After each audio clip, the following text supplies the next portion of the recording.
So the other part that happens when this kind of stuff happens is not only does it highlight the flaws in the current system, but it allows the folks that want to put their tinfoil hat on to come up with conspiracy theories about, conference Pangea ahead of us, these mega conferences that could happen, and the case for that.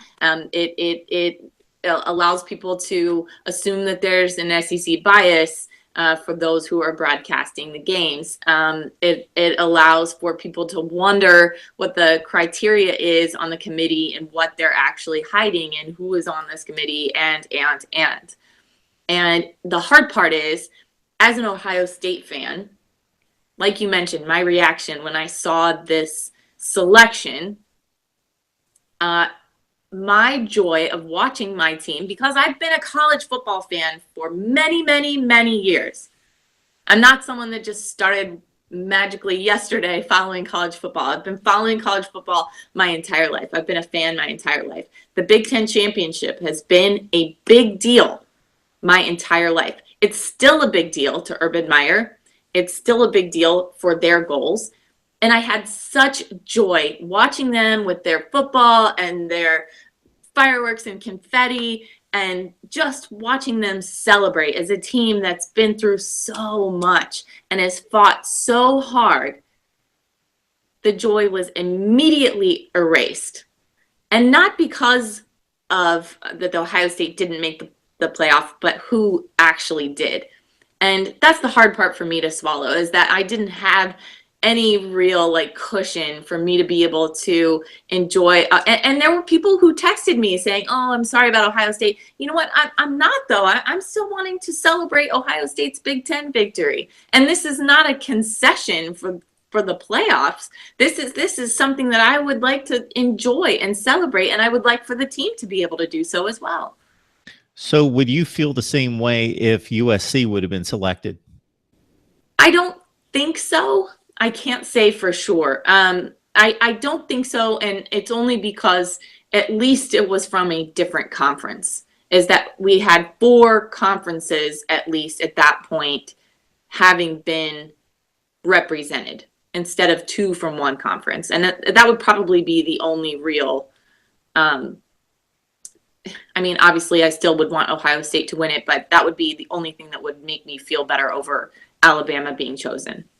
Like you just stated, I can't come up with a conclusion of what the committee's motivation was. I have to think that if I'm going to trust it to some degree, their integrity, which I think can be called into question at this point, but I've trusted it to a certain extent through the first 3 years because they haven't always made the decision that I would have made, the one I cited in 2016, but I trusted their judgment, and I thought that they at least had some reasonable explanation for what they did. And now I just think that they selected the team that they think is the best team. I think that that's the only conclusion I can come to because, again, as you mentioned, it wasn't a decision between Alabama and Central Florida or Alabama and TCU in terms of brand name and eyeballs on the TV screens. And if anything, they are going to negate a certain portion of the country.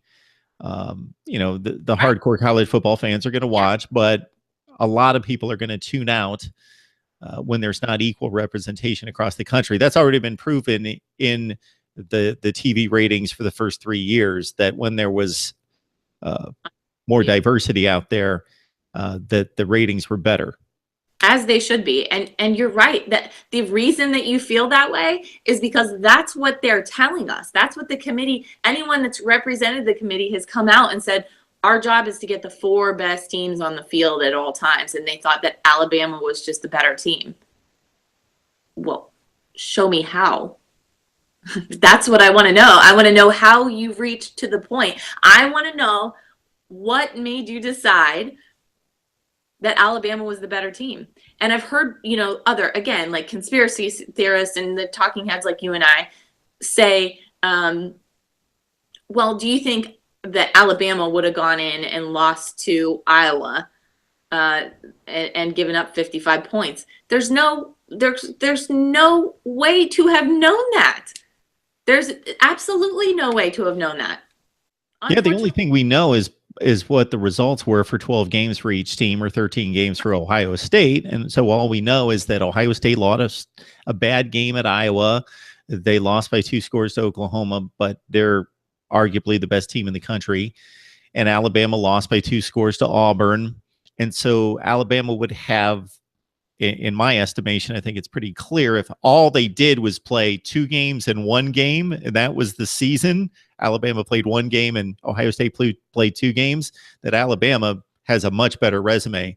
Right. Oh, let's add the 11 wins and the 11 wins, and now it's a completely different resume because you beat 2 of the.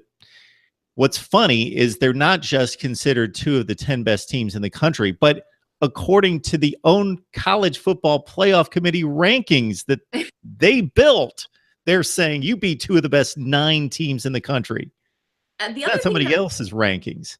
Right. The other thing that I'm calling into question right now is we've seen this happen in previous iterations of, determining the national championship with the BCS and before the BCS, that the preseason rankings and then the initial rankings sometimes end up meaningful to the selection committee. So because Alabama, and they've actually said this as well, because Alabama had been ranked so high all year, they had trouble knocking them down. Right. What does that mean? You're the one that came up with this arbitrary number as to where they should be ranked in the beginning of the season anyway. And this is the same committee that says each and every week they tear up everything and they build it from scratch. Not a chance. And then, I listen to others. Obviously, I follow a lot of sports and a lot of folks who talk college football, including yourself, that said, well, we recreated this with the computers that would have done the BCS and the AP poll instead of the Harris poll, since the Harris poll doesn't exist anymore. And we came up with the same exact 4 teams. It didn't work with the BCS either. And the AP poll is still humans' opinion. By the way, as much respect as I have for the Associated Press, it's like the coaches poll. They can't watch every game. They can't put their eyes to every single team. So there are going to be regional biases, and there are going to be teams that they don't get to see. I'm obviously a huge college football fan, but I will admittedly say I've had to put extra time and effort into studying what USC has been doing all season. Even though I've caught a few games here and there, I watch MarkRogersTV. I listen to the radio. Little plug there. But I will admit that I still didn't know some really fine details about USC. And I obviously follow college football really closely. So there's no way. There's no way that it just gets ripped up and started all over again. Claire, one of the funny arguments to me is that I've heard a number of people use Vegas as a justification for Bama's selection, that Bama would be a favorite and will be a favorite in the 2 games that they possibly play in the playoff and would be against Ohio State. So it's justification because Vegas knows best and they say Bama would be the favorite. What's strange about that, let's backtrack a little bit here. In 2014, ironically, the 2 same teams actually played, the same 2 programs actually played. And Alabama, out of Vegas's wisdom, was a 10-point favorite in that game, but they didn't win the game. 85 yards through the heart of the South. That's Alabama was also a touchdown favorite against Clemson last year in the national championship game, and they didn't win. On top of that, and I'm going to run the numbers, Claire, I'm going to beat myself up and actually go through this because I've got a list of videos I'm going to cut here concerning playoff college football criteria and so forth. I'm going to guarantee, I'm going to go through my little notebook of my predictions here against the Vegas line. Okay, let's throw out all the ridiculous Ohio State Rutgers kind of matchups, talking about like-seeded games, because that's all we're going to have in a playoff scenario. I guarantee that Vegas's favorite lost 35 to 40% of the time. So Vegas cannot properly predict at any high rate of return who's going to win a like-seeded game in college football. But they're to be trusted to prophesy, to predict who's going to win matchups in the future. Then we shouldn't even play the games if that's the case. Right. We wouldn't even need to play. I don't know if people know how Vegas works, but they are trying to get your money. They put the information like that out there, so you will place your money on the table for them to swoop up and take away. It's very profitable.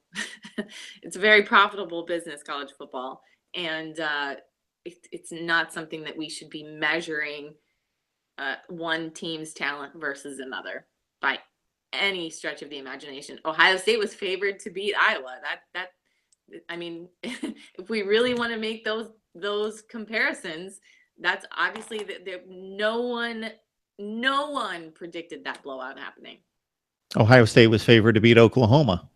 Now, I have no argument with anyone who wants to tell me that they truly think that Alabama's one of the 4 best teams, or even the best team in the country. We all have our opinion, but I don't want to base a process on opinion. I don't want to base it solely on opinion. Sure, there has to be interpretation of the results and interpretation of the metrics.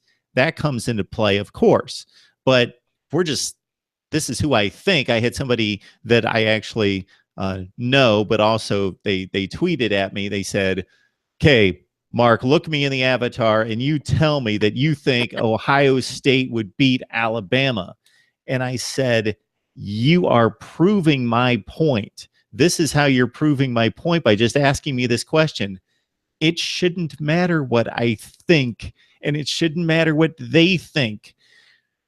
3 top 10 wins or 3 top 15 wins versus 0, and all the other things that we've discussed over the last few weeks, the resumes aren't comparable. I'm not saying Alabama's not a better team, because none of us are deity. None of us know who the best teams are. No. So we have to go with the teams that earned it. Not only the teams that earned it, and that's actually probably the best point, is that Alabama did not earn their way into the playoff. That's all there is to it. And even at times we've seen teams lose head to head, like Ohio State last year. You can argue that Ohio State was a better team than Penn State, and that's why the committee decided to choose them last year. And they lost head to head. So yes, and like we've stated a number of times, I have empathy for Penn State fans and their argument, and it's rock solid. Big Ten champion and won the head-to-head. But at least there's a reasonable argument that Ohio State's full resume was better, and I believe it was better, even though I would have selected Penn State better, in that they beat Michigan, a top 10 team. Penn State got annihilated by Michigan. Ohio State had the Wisconsin win. Penn State won that game in the postseason, and then of course the Oklahoma win, a top 5 team against a Penn State, and only losing 1 time versus Penn State losing 2 times. And I genuinely hope that the committee did not make this selection based on what happened versus Clemson last year. I can understand human nature wanting to do that. So any knucklehead fan that wants to say, I'm not selecting that team because they lost 31-0 last year, I get it, because that's human nature, thinking the same team's going to show up this year. But that's not how you should operate season to season. This is a new season. We base it on the results and the metrics this season. Especially since it's a completely different team. Clemson is a completely different team than they were last year. So I agree. And there was a part of me immediately after that loss to Clemson last year that thought Ohio State just ruined any chance they have of getting into the playoff next year if it's close at all.